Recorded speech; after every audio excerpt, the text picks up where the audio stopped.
ഈശോ മിശിഹായ്ക്ക് സ്തുതിയായിരിക്കട്ടെ. പ്രിയമുള്ളവരെ, ജപമാല റാണിയെ നേരിൽ കണ്ട റാണി ചേച്ചിയുടെ കഥ നിങ്ങളിൽ കുറെ പേർക്കെങ്കിലും അറിയായിരിക്കും. പരിശുദ്ധ അമ്മ പ്രത്യക്ഷപ്പെട്ട് ജപമാല നൽകിയ കഥ നിങ്ങൾക്ക് കേൾക്കണ്ടേ? ഈ അനുഭവം കേട്ടുകൊണ്ടിരിക്കുമ്പോൾ തന്നെ നിങ്ങൾക്കെല്ലാവർക്കും പരിശുദ്ധ അമ്മയോടുള്ള സ്നേഹത്തിലും ജപമാല ഭക്തിയിലും ഒരു പടി കൂടി വളരുവാൻ സാധിക്കട്ടെ എന്ന് പ്രാർത്ഥിക്കുന്നു. 1996 നവംബർ 2-ാം തീയതി അന്നായിരുന്നു ആ കുടുംബം വേളാങ്കണ്ണി ദേവാലയത്തിലേക്ക് തീർത്ഥാടനം നടത്തിയത്.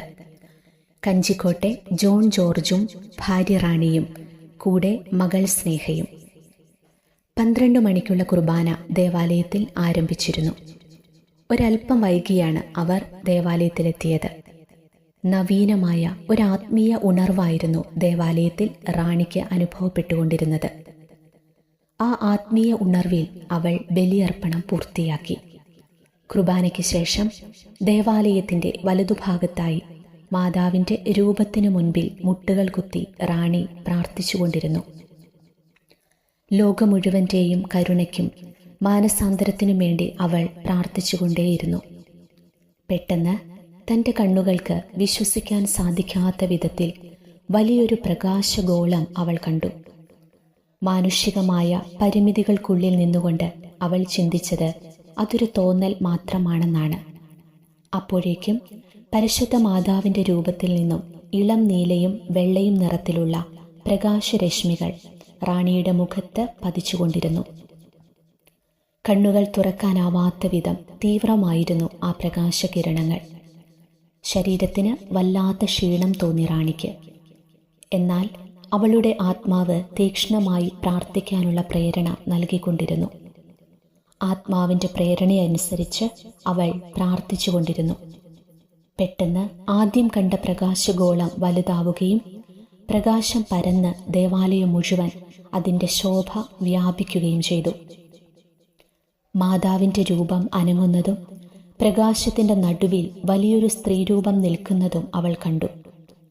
ഉദിച്ചുയരുന്ന സൂര്യനെ പോലെ ശോഭയുള്ള പരിശുദ്ധ മറിയത്തെയാണ് റാണി പിന്നെ കണ്ടത്. മാതാവിൻ്റെ ഇടതുകരത്തിൽ ഉണ്ണിയേശുവും ഒരു ജപമാലയും ഉണ്ടായിരുന്നു. വലതുകരത്തിൽ കറുത്ത മുത്തുമണികൾ കൊണ്ടുള്ള ഒരു ജപമാലയും ഉണ്ടായിരുന്നു. പരിശുദ്ധ അമ്മയും ഉണ്ണിയേശുവും റാണിയുടെ മുന്നിലെത്തി മനോഹരമായ ഒരു പുഞ്ചിരി അവൾക്ക് സമ്മാനിച്ചു. കറുത്ത മണികളുടെ ജപമാല മാതാവ് റാണിയുടെ കരങ്ങളിൽ വെച്ചുകൊടുത്തു. തൂമഞ്ഞു പോലെ അവളുടെ കരങ്ങൾ ആ നിമിഷം മരവിച്ചുപോയി. ജപമാല മണികളിലൂടെ സുഗന്ധദ്രവ്യം ഒഴുകുന്നുണ്ടായിരുന്നു. വലിയ ഭാരമുള്ളതായിരുന്നു ആ ജപമാല. ആ നിമിഷം ജീവിതത്തിൽ എന്നേ വരെ അനുഭവിക്കാത്ത സുഗന്ധത്താൽ റാണി പൊതിയപ്പെട്ടു. തനിക്ക് മാതാവ് നൽകിയ ജപമാലയിൽ നോക്കി അവൾ ചോദിച്ചു, അമ്മേ, മാതാവേ, ഇതു ഞാൻ എന്തു ചെയ്യണം? പുഞ്ചിരിച്ചുകൊണ്ട് മാതാവ് പറഞ്ഞു, ഒരു രൂപക്കൂട്ടിൽ എൻ്റെ രൂപത്തോടൊപ്പം ഈ ജപമാല നീ പ്രതിഷ്ഠിക്കുക. വലതുകരം ഉയർത്തി മാതാവ് റാണിയെ അനുഗ്രഹിച്ചു. ആ വലതുകരം അങ്ങനെ തന്നെ പിടിച്ച് മാതാവ് മുകളിലേക്ക് ഉയരുന്നതും റാണി കണ്ടു. അല്പസമയം കഴിഞ്ഞപ്പോൾ പ്രകാശവും മാഞ്ഞു. അടുത്ത ദിവസം വീട്ടിലെത്തിയ ഉടനെ റാണി ജപമാല മാതാവ് പറഞ്ഞതുപോലെ തന്നെ പ്രതിഷ്ഠിച്ചു. കുടുംബാംഗങ്ങൾക്കൊപ്പമിരുന്ന് കൊന്ത ചൊല്ലി പ്രാർത്ഥിക്കുവാൻ തുടങ്ങി. മനോഹരമായ പരിമളത്താൽ അവിടമാകെ നിറഞ്ഞു. ഏകദേശം 1 കിലോമീറ്റർ വരെ ആ സുഗന്ധം വ്യാപിച്ചു. സുഗന്ധത്തിൻ്റെ ഉറവിടം തേടിയ പലരും റാണിയുടെ ഭവനത്തിലെത്തി. മാതാവ് പ്രത്യക്ഷപ്പെട്ടതും ജപമാല നൽകിയതും അറിഞ്ഞപ്പോൾ അവരും ഭക്തിയോടും വിശ്വാസത്തോടും കൂടി കുടുംബാംഗങ്ങൾക്കൊപ്പം ജപമാല ചൊല്ലി പ്രാർത്ഥിക്കുവാൻ തുടങ്ങി. തുടർന്ന് മാതാവ് വ്യക്തമായ സന്ദേശങ്ങളും റാണിക്ക് നൽകി തുടങ്ങി. 1996 മുതൽ 2002 വരെ ലോകത്തിനു മുഴുവനുമായി മാതാവിൽ നിന്നും 51 സന്ദേശങ്ങളാണ് റാണിക്ക് ലഭിച്ചിട്ടുള്ളത്. ഒരു തവണ മാതാവ് റാണിയുടെ വലതുകരം പിടിച്ച് സന്ദേശം എഴുതിപ്പിക്കുകയും ചെയ്തു. ദിവ്യകാരുണ്യ അത്ഭുതങ്ങൾ, പഞ്ചശതങ്ങൾ, സുഗന്ധാഭിഷേകം, പ്രാർത്ഥനയ്ക്കിടയിൽ കയ്യിൽ നിന്നും തേനും പാലും ഉത്ഭവിക്കുക എന്നിങ്ങനെ നിരവധിയായ അത്ഭുതങ്ങൾ പരിശുദ്ധ മറിയം വഴി റാണിയുടെ ജീവിതത്തിൽ ഉണ്ടായിട്ടുണ്ട്. നിരവധി തവണ റാണിക്ക് ഈശോ തന്നെ നേരിട്ട് ദിവ്യകാരുണ്യം നൽകിയിട്ടുണ്ട്. 1997 ഒക്ടോബർ 26 പാലക്കാട് രൂപതാധ്യക്ഷൻ Mar Jacob Manathodath Kanjikode Good Shepherd ദേവാലയത്തിൽ അർപ്പിച്ച ദിവ്യബലിക്കിടെ തിരുവോസ്തി റാണിയുടെ നാവിൽ യഥാർത്ഥ മാംസവും രക്തവുമായി മാറി. 1997 മാർച്ച് 1-നും 6-നും മെയ് 1-നും റാണിയുടെ വീട്ടിലെ ഈശോയുടെ ചിത്രത്തിൽ നിന്നും രക്തക്കണ്ണീർ ഒഴുകുകയുണ്ടായി. 1970 മെയ് 2-ന് തൃശൂർ രൂപതയിലെ മണ്ണാമ്പെറ്റിയിൽ ആന്റണി അന്ന ദമ്പതികളുടെ ഇളയ മകളായിട്ടായിരുന്നു റാണിയുടെ ജനനം. 6 സഹോദരിമാരായിരുന്നു അവൾക്കുണ്ടായിരുന്നത്.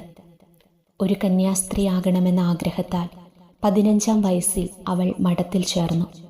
തുടർന്ന് നേഴ്സാകണമെന്ന ആഗ്രഹത്താൽ നഴ്സിംഗ് പഠനം തുടങ്ങി. എന്നാൽ നിരവധിയായ രോഗങ്ങൾ അവളെ വേട്ടയാടി.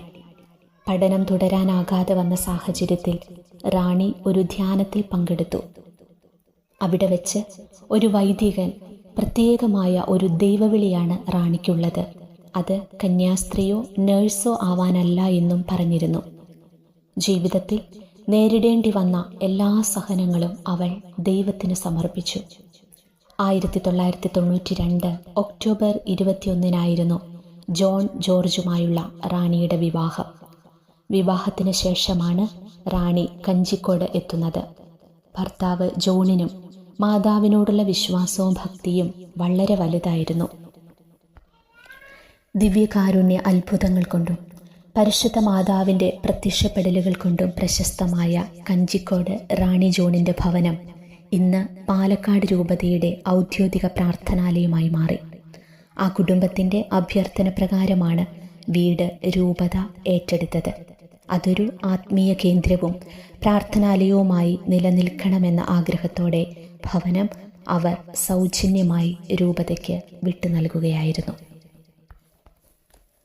പരിശുദ്ധ അമ്മേ, ദൈവമാതാവേ, ഈ കൊച്ചനുഭവം കേട്ടുകൊണ്ടിരുന്ന എല്ലാ മക്കളുടെയും ഹൃദയത്തിൽ പരിശുദ്ധ അമ്മയോടുള്ള വലിയ സ്നേഹവും ജപമാല ചൊല്ലി പ്രാർത്ഥിക്കാനുള്ള വലിയൊരാഗ്രഹവും എല്ലാ മക്കൾക്കും കൊടുത്തനുഗ്രഹിക്കണമേ എന്ന് പ്രാർത്ഥിക്കുന്നു.